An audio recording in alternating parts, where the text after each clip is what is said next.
this special edition of the Research Sofa. I'm here today with Matt, who's a team member on the Nile Psychiatric Intensive Care Unit and founder of More Gyms community interest organisation company. So Matt, really great to have you here today on the Research Sofa. So I just wondered whether you'd be able to tell us a little bit about the work that you've been doing on the ward. Yeah, well, nice to be here, Emily. Thanks for inviting me. So yeah, I'm part of the team on Nile Ward, which is a male psychiatric intensive care unit. I've been here since, well, so I'm qualified as a mental health nurse and also a fitness instructor. And I've been on the ward since, I suppose, May 2018, when I was a student nurse here. And at that time, we started doing some work. We're quite fortunate on Nile Ward that we've got some, we're quite well resourced, in fact, that we have a gym which is on the ward itself. And also, a really big garden space and also a kitchen that patients, staff can cook in. And so, yeah, in 2018, when I was a student, we started some work where we started to think, how can we make better use of the gym space that we have, getting it used throughout the day so that patients can use it whenever they want it. Also, thinking about improving their physical health and all these areas. And quickly that actually, we saw that we thought to work pretty well in terms of, I think it makes sense having that sort of input on the ward. But the ward actually with itself, we're doing a big piece of quality improvement work around violence reduction, and just thinking about how we can work as a team to reduce levels of violence and aggression on the ward and create a much more safe therapeutic environment for everyone. And one of the change ideas that we had for the quality improvement project, again, was to make full use of the gym that we have. And that's really what I'll be doing here, is actually thinking, how can we use the space as much as possible and get the best outcomes we can from it. And so why do you think the work that you've been doing is important, and how has it helped the patients on the ward? I think lots of reasons. It's important because it's really, when you're, I think, brought into a ward under section, you're here for a period of time. It can be a very difficult time, but actually in something like the gym, physical activity, it can be a really positive area where you can actually improve and get better over your stay. And it's something that's also separate from maybe, I don't know, medication or different areas where patients might find more challenging, but actually, so I think they can be a really positive space. And also the fact that on intensive care units, we look after patients when they're at very unwell when they come here, and as a result, often the treatment plans we have to prescribe quite significant amounts of medication, which we know are associated with significant weight gain.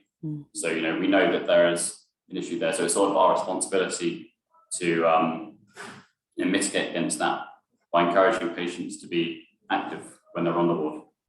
Actually, what we find is, because they're with us for a period of time, it's actually a real opportunity to change habits. So you can get, when a patient coming into the gym whilst they're in the ward, twice a day, whatever, because they're here and it's very easy, accessible for them, and they're encouraged to do it.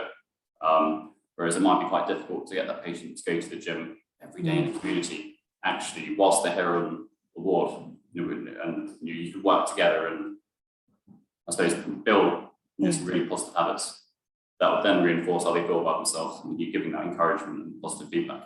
Yeah, and then do you think, have you found, I don't know whether you'd know this or not, whether these positive habits are then have transferred when people move back into a community setting? Are they able to continue them, do you think?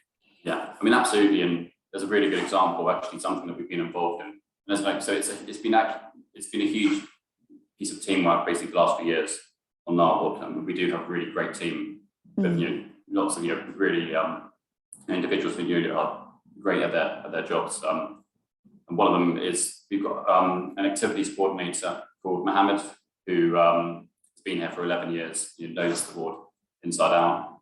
And he's, and myself, but particularly Mo, have been really important in working with a football team called Minds United, which again is a community interest company.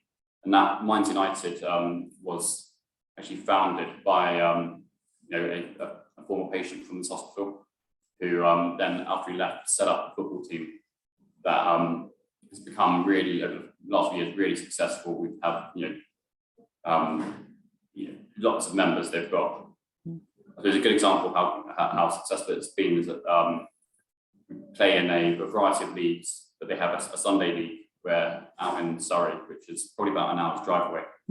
And I remember a few Sundays ago, it was really cold, freezing day, and they had 4 teams out, which was so 2 men's teams and 2 females teams. So this is a football team in the community that we found actually we start connecting patients into the team whilst they're on the ward once they're well enough, because they play very close to the hospital, so we can take them, introduce them to the club. But what we found is that that's been really successful at protecting a lot of patients from coming back to us, because it gives them a community, it gives them a positive, social identity, because the club, and the founder, have been really, I suppose, successful in terms of, getting funding and winning grants. They're able to provide some employment opportunities for the members of the team, but also, coaching qualifications. They can get their refereeing badges, the referee coaching, and we found that that's been incredibly positive. Actually, I'm wearing a Minds United t-shirt actually. So they've got, they've got merchandise, they've got kit. It's a seriously, it's a really great setup. And we found that's been a game changer in terms of, yes, getting patients active when they're in the hospital, but then connecting them into a community where they've that really does seem to protect a lot of them from coming back. Yeah, that sounds just, such important work, really, and so beneficial for people. And have you got any thoughts about, plans for the future? Anything you'd like to see happen?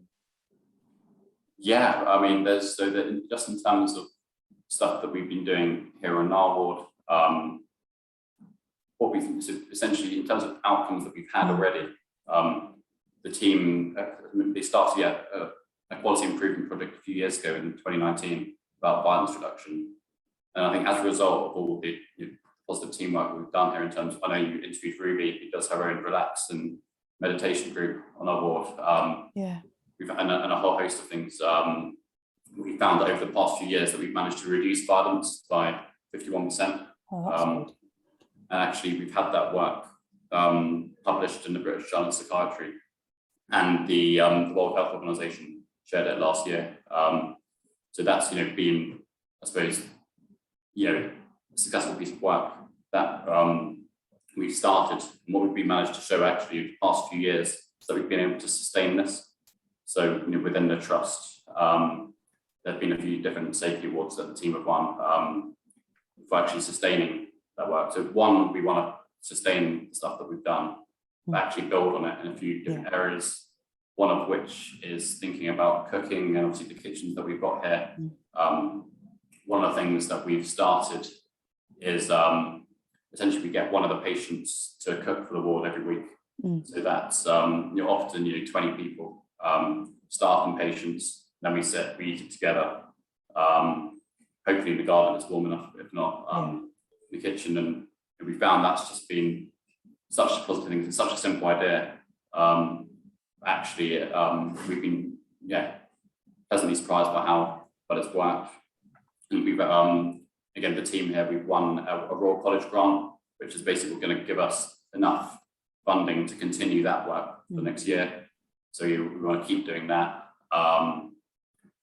In terms of other plans that we have, there's some work going on that we want to start thinking about improving sleep on the ward, and also bringing things like meditation in a feasible way. So one of the things we've done is we've created it's called a relax room, where Ruby is one of the nurses in the ward, basically supports the patients to do a sort of 10-15 minute guided meditation every day, but essentially just means at the end, a lot of them end up falling asleep, which is again really helpful in terms of improving sleep. And in terms of my plans, I've founded a community interest company called More Gyms, which is really looking to improve how we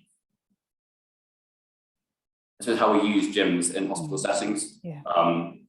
I think what we found on our ward is it's been so beneficial having a dedicated space on the ward that removes the barriers to people using it. So it's not off ward, off site, where people have to be taken. It's very much part of the ward. So it's one, and actually within the hospital here, it's quite a big site. So we have, I think, 6 different wards. I think what we want to do is actually create a site where we do this really, really well. So, not just in our ward, we do it in all the wards. And all the wards do have their own gym spaces. And we've got a really good fitness instructor, Ricardo, who's just joined us. So I think part of the plan is to really think, how can we really create a site at St. Charles where we do this stuff really, really well. I think once you do it really well on one site, other places can learn, or you can. I think the focus still has to be, let's improve what we do here, but across the whole site. And then, so personally, also I have a Churchill Fellowship to go to Australia in the second half of the year. So I'm looking forward to going there, learning from what they're doing, then hopefully bring that back in St. Charles when I'm back. Yeah, well, that all sounds really good, especially the opportunity to go to Australia, because I know they do some really good work out there. So well, thank you so much for coming and talking to us on the Research Sofa today. I know you've been very busy today and recently, so really great to have you here. Thanks very much. No, thanks for having me.